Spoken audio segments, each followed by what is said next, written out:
Good barbecue starts with good meat. So when you're shopping for pork spare ribs, you want to look for something that says natural, minimally processed, no artificial ingredients. Sometimes you'll see packages that say enhanced, which means that it's been injected with a salt solution, and that can make your barbecue taste more like ham.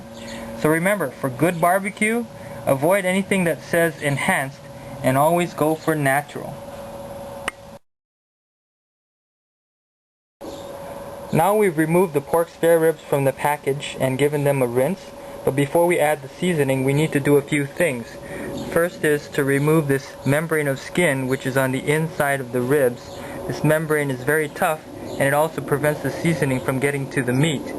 I'm also going to remove this flap of meat here which can prevent the smoke from getting to the meat. And finally I'm going to do what's called a St. Louis cut, which is to remove the breastbone and cut the ribs to an even width as I've done here on this other slab of ribs. If your smoker grate is long enough, you can just leave the St. Louis cut ribs as one long slab. However, if it is not long enough, you'll have to find other ways to maximize your space, such as rolling the rack of ribs and putting a skewer through the middle, or cutting the rack in half and standing them vertically on a rib rack. A lot of recipes will tell you that in order to get tender ribs, you must first boil them. In fact, this is what a lot of restaurants do when they serve their ribs. But let me ask you this. What happens when you boil meat and bones? You make stock, and all the flavor goes out of the meat and into the broth. Do not boil your ribs.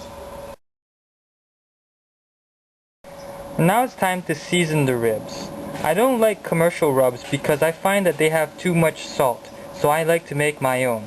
I've actually already salted these ribs, giving them as much salt as I think they need, and now I'm just going to add a seasoning mix. And this mix contains sugar, paprika, garlic powder, onion powder, and cracked black pepper. I'm just going to rub that right in and let that marinate.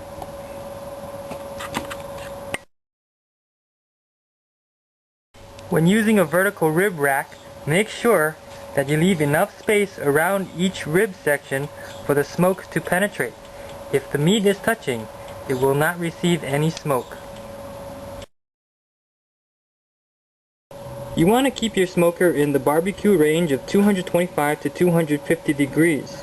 For this reason, I do not like to baste, because every time I lift the cover, heat escapes, and that extends the cooking time as the smoker has to recover back to the proper temperature. The ribs have been in the smoke for about 3 hours, and as you can see, the meat is starting to pull back from the bones. But to test for doneness, you take a toothpick and stick it through the meat, and if it slides through easily, they're done.